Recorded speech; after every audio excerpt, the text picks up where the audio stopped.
Gene Keys, Embracing Your Higher Purpose by Richard Rudd. The fourth gene key, a universal panacea. The shadow of intolerance, the gift of understanding, the city of forgiveness. Programming partner, 49th gene key. Codon ring, the ring of union, 4, 7, 29, 59. Physiology, neocortex. Amino acid, valine. The fourth shadow, intolerance, the folly of youth. When the ancient Chinese named this fourth hexagram of the I Ching, they gave it the wonderful name youthful folly, and in doing so, they showed a profound understanding of its lower nature. The fourth shadow, the shadow of intolerance, is rooted in the mind's habit of becoming tangled up with human emotions. Intolerance is best understood through its relationship to its programming partner, the 49th shadow of reaction. Because human beings are governed by their emotions, the general emotional state of humanity is unstable and chaotic.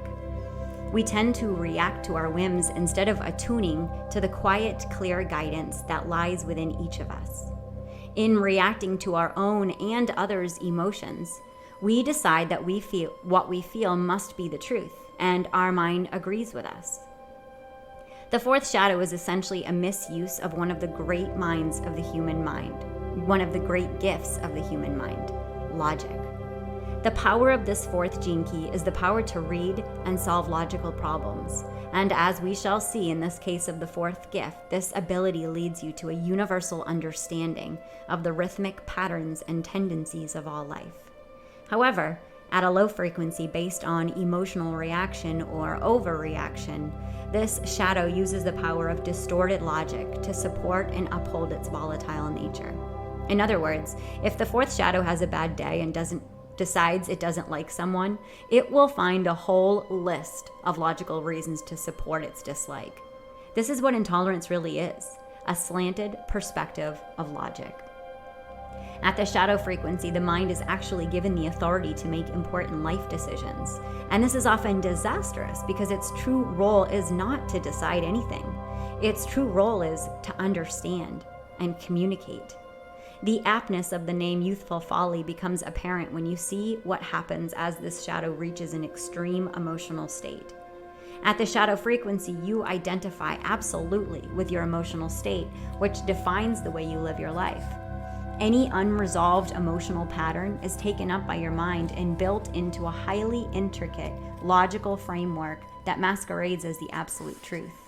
Through the medium of the fourth shadow, opinions, judgments, and resentments are transmuted into convictions and certainties. In this way, people blind themselves with their own logic and become deluded and sometimes dangerous. Intolerance is based on a subjective distortion of logic, which only measures those patterns that a person wants to see, rather than seeing all patterns from both sides of an argument. The power of the fourth gift of understanding is founded upon its ability to objectively assess all aspects of a viewpoint, thus avoiding the pitfall of taking sides. The human logical mind is actually not designed to take sides. The essence of logic is its foundation upon objectivity, but in the hands of fear, objectivity dies and logic becomes subjective, even at a collective level. You may wonder how something can be both collective and subjective. Racism and prejudice are examples of genetic or ancestral fears that manifest through certain population groups, who then reinforce these fears through subjective logical argumentation. Even science is rarely truly objective unless it remains open to all counter-arguments. In the case of science, a counter-argument might come from religion, which challenges logic as the only means of acquiring truth. Only when science is skeptical of its very own nature can it really be regarded as truly objective. The fourth shadow forms a very subtle undercurrent to all human mental structures, from the scientific to the spiritual. It cannot help taking sides. The underlying nature of all the shadow states is fear. In the case of the fourth shadow, fear is projected onto others and then reinforced through taking a defensive and sometimes offensive mental position. This is how intolerance is created, and it's sometimes extremely subtle. Intolerance bases its position on opinion rather than fact. If you took the time to examine the other side of the argument, you would immediately understand that your opinion is rooted in a deep-seated emotional fear of something. The great problem with logic is that it can only disprove itself, which does not make human beings feel at all secure. Therefore, most people choose one single side of an argument because it makes them feel a certain mental solidity. Ironically, however, mental assuredness cannot make the body feel safe. The body can only feel safe when it surrenders to the moment without wanting something else. The fourth shadow is endlessly restless in its need to examine patterns and resolve questions. One answer is simply replaced by another question. The role of this gene key is also to understand, but understanding cannot come through the mind itself. This is the essence of the fourth shadow's dilemma, and it keeps many people from realizing its gift. Understanding, as we shall see, only comes when you realize that your mind can never truly understand anything. Before you come to this huge inner realization, you will live your life under the influence of the fourth shadow and its persistence promise that it will one day arrive at an answer that brings you lasting peace. This is youthful folly, because only after much anguish and experience do you come to realize that there is no intellectual answers that bring about such peace. There are only two options for the fourth shadow. You either settle for a one-sided opinion and deny the other side, or you become lost in the fruitless quest to bring an end to the freeing of uncertainty that lies deep within you. Unless you make the leap into the true understanding of the fourth gift, you have no choice but to be caught in eternal misunderstanding and intolerance. Repressive nature, apathetic.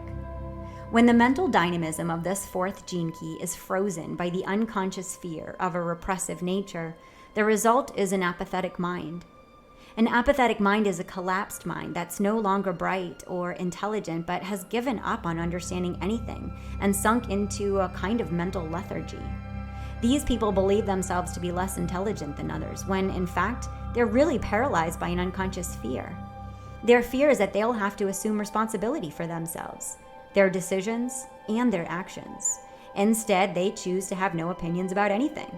Such people can pretend to be quite enlightened and very open, but there is a vital energy lacking inside them.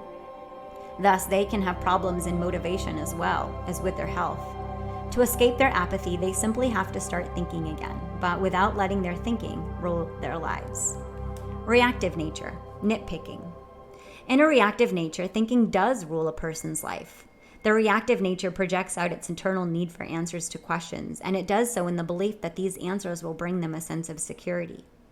When they discover that this is not so, they become angry and blame someone.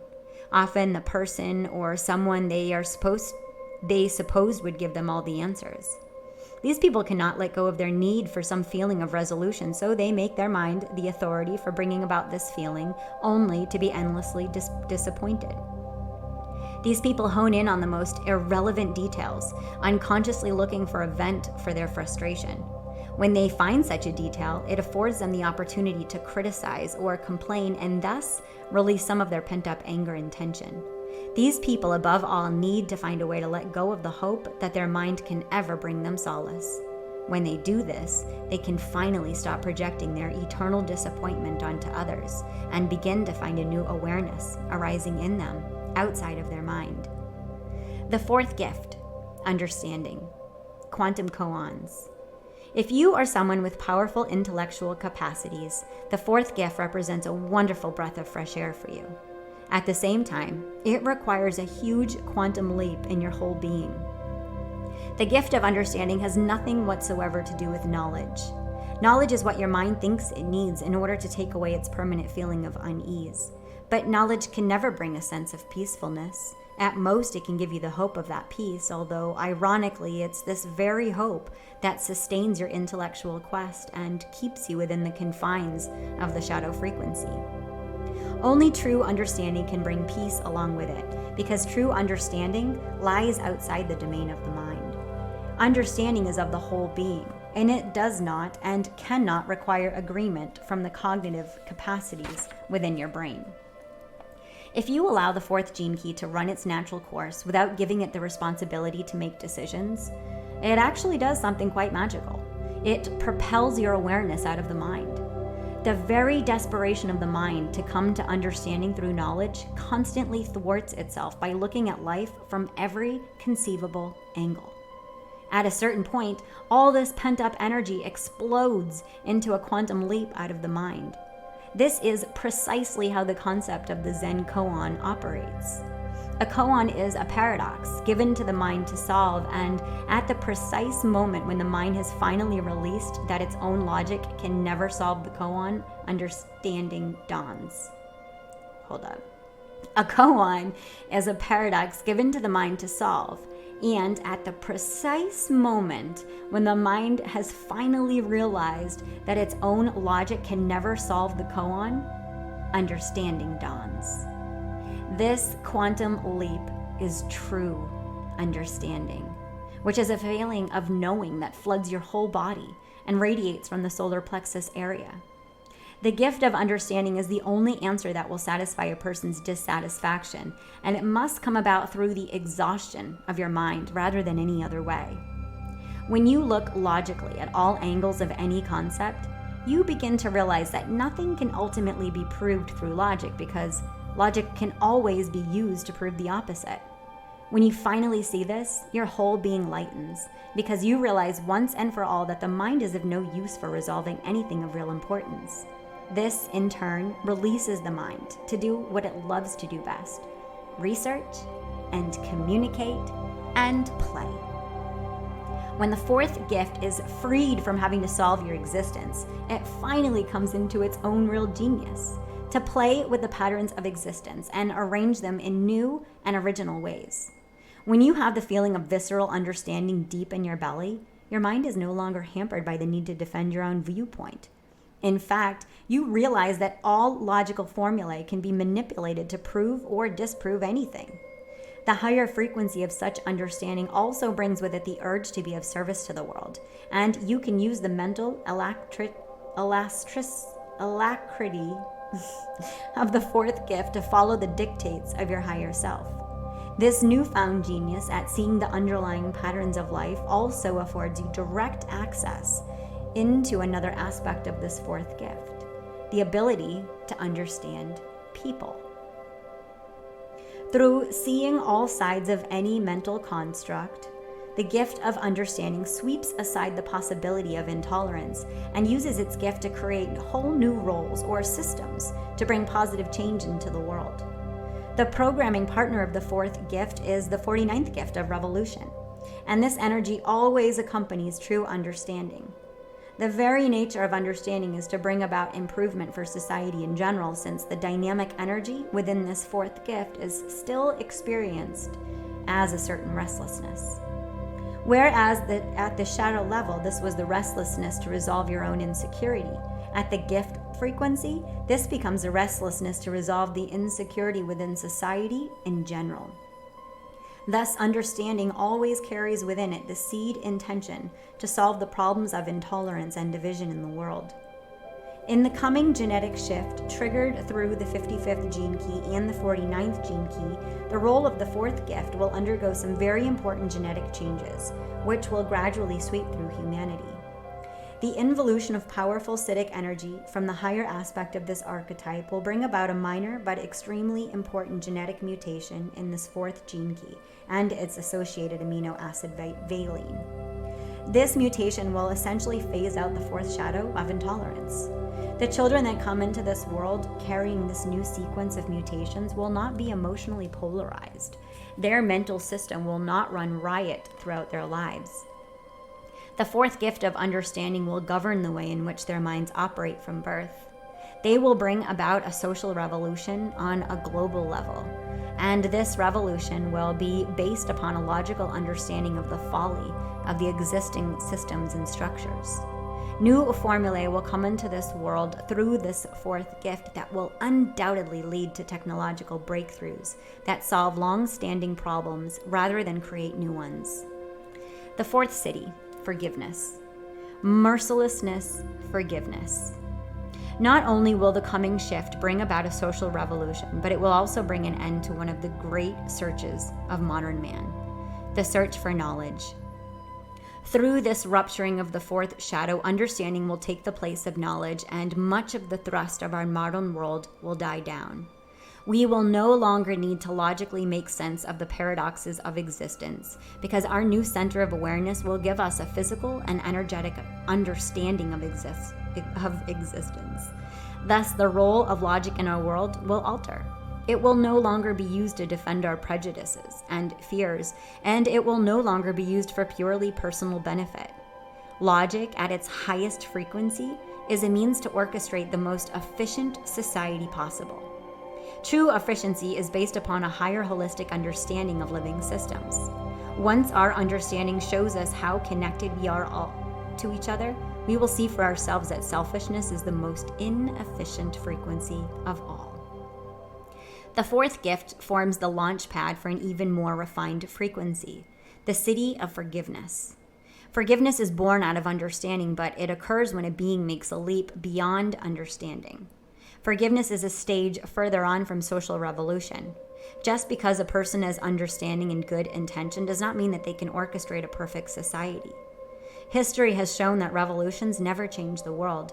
They just change society, and usually only briefly.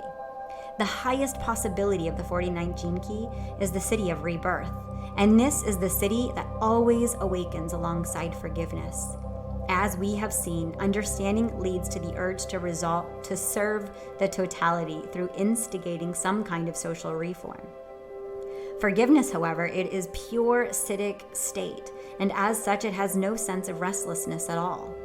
All citic states are the end of the line. They represent the absolute transcendence of our genetics and the end of being human. Forgiveness is the thunderbolt that's released when a being attains Christ consciousness. It's kind of like a cosmic warmth that melts the borders and boundaries within the world of form. Forgiveness allows the truth behind all form to be seen. Further than that, it allows one to see through and thus become one with truth. There exists a great mystery about the power of forgiveness concerning time. Forgiveness represents an involving force rather than an evolving force because it literally comes from the future towards the past. It's a divine quality that transcends, like Christ, into the world of form. In descending into human form, forgiveness lays its hand upon all humanity and works its way back through time, burrowing into our collective past, releasing and freeing energy that has lain trapped and stagnant for eons. Forgiveness moves down the ancestral bloodlines of all humanity in this way, dissolving genetic blocks and lifting karmic curses wherever it travels. This is why the city of forgiveness is often credited with being capable of inducing miracles, because it can release a karmic debt that has been stagnated for generations. As such debts are released, those in whom they live can move through incredible transmutations. These mysteries are explored in more depth in the 22nd gene key through a transmission known as the 7 seals. The fourth city is a primary agent of divine grace. That is to say that it does not adhere to human laws. It concerns the resolution of old debts at all levels. At a purely individual level, the whole process of human incarnation is based around the notion of karmic debt. Until you have paid off all your debts, particularly through your relationships, you cannot escape the game of incarnation and reincarnation. Because it is also a part of the Ring of Union, the fourth city's ultimate role is to bring humanity into a collective union through the resolution of karmic debt, individually, racially, and mythically. In the material realm, we will see this manifesting one day through nations forgiving each other their financial debts. Forgiveness as such is really a collective phenomenon, which is why we humans have never been able to control it or fake it. It falls upon you like a surprise, and something inside you opens up that was previously choked. It really is a miracle. As more beings bring this city into the world, they play their part in the releasing of humanity's collective karma. Such beings hold on to nothing in life because they have moved beyond understanding into pure truth. The forgiveness that we know of now is but a tiny shadow in comparison to the beyondness of this fourth city. Pure forgiveness is a universal panacea that radiates in every direction throughout time and space. It is the final answer to end all questions. And when the first atoms of forgiveness finally travel back to the very beginning of time, as they already have, the world we know will begin to dissolve. When all is forgiven, then forgiveness itself no longer exists, only truth. The final destiny of the fourth city is to rupture the connection between the past and the future, between the black and the white, between the yin and the yang, to finally bring an end to the logical fabric of space-time itself. True forgiveness is merciless because it returns everything to its source and is a force of pure annihilation. The ultimate goal of forgiveness is, in fact, to bring an end to the world of form itself.